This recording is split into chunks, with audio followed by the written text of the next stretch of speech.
and gentlemen, it's official. The Red Wings tweeting out moments ago that they have signed Patrick Kane to a one-year contract worth $2.75 million. Guys, I gotta be honest, I'm a little surprised not only with the location choice, but mostly with even the number, because I thought if he were going to go somewhere that wasn't immediately Stanley Cup contender ready, it was going to be for a price tag. And here we are, 2.75. What do you make of it? I think it speaks to the difficulty of which it takes to come back from this surgery. I think there is a level of uncertainty. We've seen it with Nick Backstrom, who had a more serious form of this surgery and has had struggles. We've seen it with other players over the years. So I think it speaks to that. And you can see here some of the guys that have had that surgery, and you can see Ryan Kessler never played again. Carl Hagelin is not in a position. I think he is done playing now. Ed Jovanovski came back, played a little. Backstrom played a little bit. He's out indefinitely now. So I think this speaks to the unknown, right? So if you're the team, and even if you're Patrick Kane, I mean, you signed for $2.75. Let's say you come back and you play really well and you're fine. You might want to sign for $7 million next year, right? If you're producing. So I think it speaks more to the uncertainty of the circumstance. He was connected in a lot of ways to the Detroit Red Wings. They made a real push. They have stability there with Yzerman, ownership group, the lawn. We talked to Dave Pagnotta earlier about, like, he checked out the systems. Yeah, and the connection with DeBrincat. Yeah, of course. Together. It's close to Buffalo, but it's not necessarily in Buffalo. So I think there's a number of things that went into this. We'll see how it plays out. I think there was a lot of, like you said, a lot of reasons and a lot of things that worked in Patrick's favor. But at the same time, he hasn't practiced one time with a team yet. He hasn't been hit on that thing yet. Yeah. You know, so I mean, I think those are the unknowns why he's got 1 year. Yeah. But I think if he's successful, I think he'll want to stay in Detroit. And they probably said, listen, hey, if you have a good year and everything's fine, we'd love to sign you for longer term, but we got to wait and see. Yeah. Look at those 4 guys that we just saw on the board there. None of them were able to play again. Right. So that would put up the red flags here. Yeah. But if he can come and play, and I've also was thinking while you were talking that it's not a star-studded lineup like the Rangers had. He's going to fit into his spot an awful lot better, I think so, than he did with the Rangers. Yeah, let's take a look at the lines and where he might fit in. And again, what we're showing is their most recent game against the Minnesota Wild. No Larkin. That did not include Dylan Larkin because he is currently day-to-day,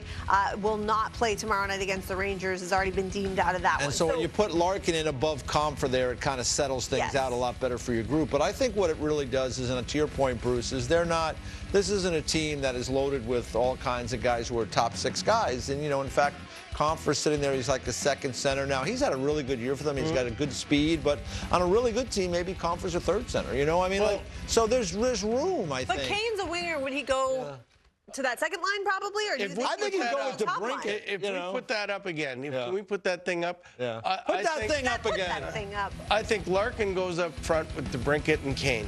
So Raymond goes down. Comfer goes down with Fabry and Bergeron. Kopp goes in between Rasmussen and Perron, and Veleno is again in the fourth. Or he can slide around. Slide around. He can be. It gives you options. That's the thing. But that gives them a top 9. If David Perron is on your third line, you know you've got a good line. Yeah, true. So, I mean, I think it really balances them out and makes them an awful lot better team if Kane is Patrick Kane than if and they get it and they don't have to give up nothing and it only costs less than $3 million. So it's a good fit. I think you're right. I think we forget about Perron a lot. I mean, if he was second in scoring last year, second only to Dylan Larkin, he was a big part of what was the top line last year. And so you're right. If you can have that caliber of player on a contract year, kind of in that third line role, it could be really nice for Detroit depth-wise. We'll see. I'm not sold 100% that Kane makes them an automatic playoff team. But I think, you know, like you said, we're waiting to see kind of when and where he fits into this lineup. We talked about where. Now how about when? Let's look at the schedule, because it would be really fortuitous, I guess you could say, if he was able to come back against the Chicago Blackhawks on Thursday. But Gabby, you were saying off camera that you would be surprised if he came back any less than 10 days. I'm looking right now with the practice times, because That'll be a very light practice, if not an optional, on Friday, a day off on Sunday.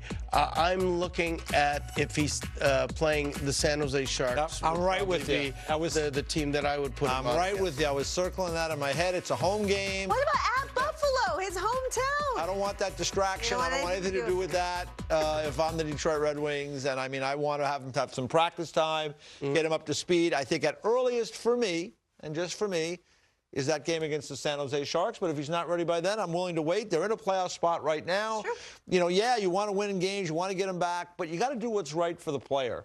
And to your point, this guy has been working hard to get back, but he has not. He's jumping into the National Hockey League in early December. True. That is not easy for anyone, and it's certainly not easy for someone coming off the hip And he's resurfacing 35 years old. He surgery. just Exactly. turned When I had Zach Parise in Minnesota, he had that back surgery problem, and it, you know, he may not admit it, but I mean, it took him a good 20 games to become the Zach Parise you knew when he came back because of the conditioning and the hitting and everything that goes on. It takes a long time. You look at any guy that's missed training camp. Do they ever have a good year? Very rarely. It takes very rarely. A long time to get them ready because training camp is an important part because if you've missed training camp, that means you've missed probably August to train. And that takes a long time to get back into the game.